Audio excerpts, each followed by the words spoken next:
Global insight देख रहे हैं। मैं नाहिद हूँ। आज हम बात करेंगे एक बहुत बड़ी डेवलपमेंट की। जर्मनी जो कि एक बहुत बड़ा मुल्क है, यूरोपियन यूनियन का इकलौता बड़ा मुल्क है और पूरी दुनिया का छठा बड़ा मुल्क है जो भारत को असलहा फ़रोख्त करता रहा है। उसने पाबंदी लगा दी है भारत को असलहा फ़रोख्त करने की। उसकी क्या वजूहात बनी हैं, क्या मुहर्रकात हैं और क्या डेवलपमेंट्स आ रही हैं। दुनिया के कुछ और ममालिक भी भारत को असलहा फ़रोख्त करने पर बैन लगा रहे हैं। इस व्लॉग में मैं इसकी तमाम डिटेल्स आपके सामने रखूँगी। इससे पहले कि आप पूरी वीडियो देखें, अगर आपने मेरा चैनल सब्सक्राइब नहीं किया तो सब्सक्राइब कर लें और साथ में घंटी का बटन भी दबा लें ताकि आपको आइंदा आने वाली वीडियोस बर वक्त मिल सकें। जी, आज हम बात करेंगे कि दुनिया के बड़े ममालिक भारत को असलहा फ़रोख्त करने में क्यों रिलक्टेंट हैं और पाबंदियाँ क्यों लग रही हैं। बात करेंगे शुरू जर्मनी से। जर्मनी जो भारत को असलहा फ़रोख्त करने वाला छठा बड़ा मुल्क है और यूरोपियन यूनियन का इकलौता बड़ा मुल्क है। और इसने क्या वजह बताई है? वजह ये बताई है कि इंसानी हकूक़ की मुसलसल खिलाफ वर्जी की वजह से भारत को असलहे की फ़रोख्त रोक दी जाएगी। ये पहली दफ़ा नहीं हुआ है। इससे पहले भी कुछ वक्त ऐसे आए हैं जब जर्मनी ने ये सोचा भी और पाबंदी भी लगाई भारत पे। मिसाल के तौर पर जब 1999 में कारगिल वॉर हो रही थी तो उस वक्त भी जो भारत के हल्के वज़न वाले हेलीकॉप्टर्स जो भारत अपने मुल्क में ख़ुद बनाता है उसके पुर्ज़े जर्मनी से इंपोर्ट करता है। तो जर्मनी ने उन पुर्ज़ों पर और कुछ और असलहे पर भी उस वक्त भी पाबंदी लगा दी थी। अच्छा, उसके अलावा जो अभी बात हो रही है वो ये है कि यहाँ से वो जो बात उठा रहे हैं वो यही है कि ऑक्यूपाइड कश्मीर में जो इंसानी हकूक़ की इस हद तक ख़िलाफ़ वर्जी हो रही है उसमें वो असलहा इस्तेमाल हो रहा है, इसलिए जर्मनी ने ये रोक दिया है।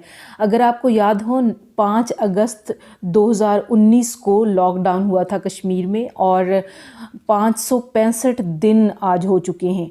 और इन रिपोर्ट्स के मुताबिक जो कि जर्मनी के इस असलहे के बैन के वजूहात इनके बारे में छाया हुई हैं, उनमें ये लिखा गया है कि भारत ने जो जम्मू कश्मीर है, जो ऑक्यूपाइड कश्मीर है, उसमें इस तरह के मज़ालिम ढाना शुरू किए हुए हैं जैसे कि पैलेट गन्स का इस्तेमाल और फेक एनकाउंटर्स में बच्चों को शहीद कर देना। और ना सिर्फ शहीद कर देना बल्कि आपने देखा कि पूरी दुनिया छाप रही है कि एक जो बाप है वो बच्चे की, अपने बेटे की कब्र में बैठ के उसकी लाश का इंतज़ार कर रहा है।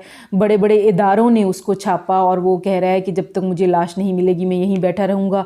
और वो अपने बच्चे की फातिहा भी उसी कब्र में बैठ के पढ़ता है। इस तरह के फ़ेक एनकाउंटर्स। और फिर एक बहुत बड़ी खबर पूरी दुनिया ने छापी, जो एक बहुत छोटा सा बच्चा है वो अपने दादा के ऊपर बैठा हुआ है, लाश के ऊपर बैठा हुआ है और उसको, उसके निहत्ते दादा जान को मार दिया है भारतीय फ़ौज ने। तो इस तरह के बहुत सारी चीज़ें जो रिपोर्ट हुई हैं उसके बाद बहुत सारे ममालिक, जर्मनी भी जिनमें शामिल है, वो बैन लगा रहे हैं भारत पे। और कोविड रिस्पांस पे भी एक बहुत बड़ा क्वेश्चन उठाया जा रहा है पूरी दुनिया में कि कोविड रिस्पांस, जबकि लॉकडाउन के बाद ही कोविड भी ज़ाहिर है पूरी दुनिया में आया, उसमें भी क्योंकि कम्युनिकेशन के नेटवर्क्स को सबको ब्लॉक कर दिया था भारत ने, जो अभी तक चल रहा है। और बहुत सारे ऐसे शहर हैं भारत के अपने अंदर भी, बहुत सारी ऐसी जगह हैं जहाँ पे कोविड रिस्पांस नहीं कर पा रहे doctors, even with in India. और कश्मीर भी बेचारे बहुत ज़्यादा कह रहे हैं कि हम उस तरह से कोविड के पेशेंट्स को उनकी निगहदाश्त के लिए भी नहीं पहुंच पा रहे और जो एक इमरजेंसी रिस्पांस होता है, जो बाकियों को अलर्ट करना होता है, वो भी नहीं कर पा रहे। और टेलीग्राफ जो है बहुत बड़ा अखबार है भारत का ही, उसने ये सारी रिपोर्ट छापी है। उसके मुताबिक जो जर्मनी जो असलहा देता था उसमें सबसे बड़ा जो बैरियर है वो भारत की सिक्योरिटी फोर्सेस ने ह्यूमन राइट्स की वायलेशन की है। उसके अलावा जर्मनी का कानून है, अगर आपने तारीख़ थोड़ी बहुत पढ़ी हो, दूसरी जंग अज़ीम के बारे में तो बल्कि जिसने तारीख़ नहीं भी पढ़ी उसको ये पता है कि दूसरी जंग अज़ीम में जर्मनी बहुत बुरी तरह हिट हुआ था, जर्मनी और जापान दोनों। जर्मनी जो कभी बहुत बड़ी ताकत हुआ करता था, जंग में जाकर जंग में अपनी بہت سارے شہریوں کی، لاکھوں شہریوں کی جانیں گنوا کر، اپنی اکانومی کو زمین بوس کر کر اس نے یہ سیکھا تھا کہ ہیومن رائٹس اور انسانی جانوں کے خلاف اسلحہ سازی نہیں ہوگی، اور وہ سیکھا ہوا سبق وہ ان کو اتنی اچھی طرح یاد ہے کہ وہ نہ صرف خود اپنے ملک میں بھی اس کو اپلائی کرتے ہیں بلکہ دوسرے ممالک میں بھی جب اسلحے کو اس طرح سے استعمال کیا جا رہا ہو تو انہوں نے یہ دکھا دیا ہے کہ ان کا قانون اجازت نہیں دیتا ہے۔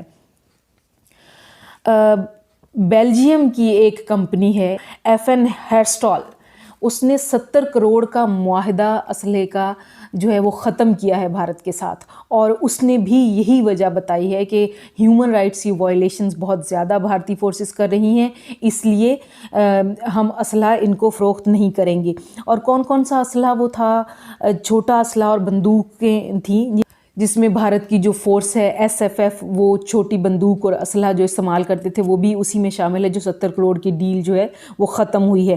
اس کے علاوہ جرمنی کی کمپنی ہے ہیکلر اینڈ کوٹ، اور MP5 مشین گنیں، اور ان کی جو نیشنل سیکیورٹی گارڈز کے پاس ہوتی ہیں اور مرین کمانڈوز یونٹ کے پاس بھی یہ ہوتی ہیں، اور اس کے علاوہ بھی جو چھوٹا موٹا اسلحہ جو ہے وہ جرمنی سے جو آتا تھا وہ سارا ان کمپنیز نے بین کر دیا ہے بھارت کو، اور انہوں نے اسپیشلی کہا ہے کہ گجرات، منی پور، جموں کشمیر، مہاراشٹر اور اس طرح کے بہت سے جگہ ہیں جہاں پہ ہیومن رائٹس کی وائلیشن ہو رہی ہے، اس وجہ سے اسلحے کو نہیں فروخت کیا جا رہا۔